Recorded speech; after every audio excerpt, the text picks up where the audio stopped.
रात के 2 बजे थे जब नेहा अपने कमरे में बैठकर अपने लंबे काले बाल सुलझा रही थी। उसके बाल कमर तक लंबे थे, घने थे और उनमें चमेली के तेल की एक मीठी गहरी खुशबू थी जो उसकी मां हर शनिवार को लगाती थी। उस रात खिड़की खुली थी क्योंकि गर्मी थी और हवा चाहिए थी।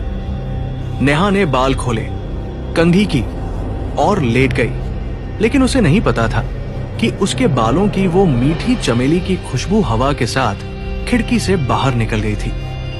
और उसे ये भी नहीं पता था कि उसके घर के पीछे जो पुराना पीपल का पेड़ था वो सिर्फ एक पेड़ नहीं था।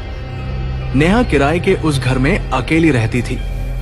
नई नौकरी थी, नया शहर था। पड़ोसन एक बुजुर्ग औरत थी जो पहले दिन मिलने आई थी और सिर्फ एक बात कही थी कि बेटा पीछे वाले पेड़ के पास रात को मत जाना। नेहा ने हंसकर टाल दिया था क्योंकि शहर में पली लड़की थी और इन बातों पर यकीन नहीं करती थी। पहली रात कुछ नहीं हुआ। नेहा सो गई, सुबह उठी, सब ठीक था।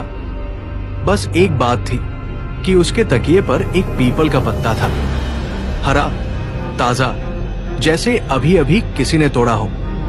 नेहा ने सोचा हवा से आया होगा, पत्ता फेंक दिया और भूल गई। दूसरी रात के करीब 3 बजे नेहा की नींद अचानक बिना किसी वजह के खुल गई। कमरे में अंधेरा था, पंखा चल रहा था, सब सामान्य लग रहा था, लेकिन एक महक थी, उसके अपने बालों की खुशबू, लेकिन इतनी तेज कि जैसे कोई उसके बालों के बहुत करीब हो। नेहा ने करवट ली और खिड़की की तरफ देखा तो पर्दा हिल रहा था, लेकिन हवा नहीं थी। पर्दा हिल रहा था और हवा नहीं थी।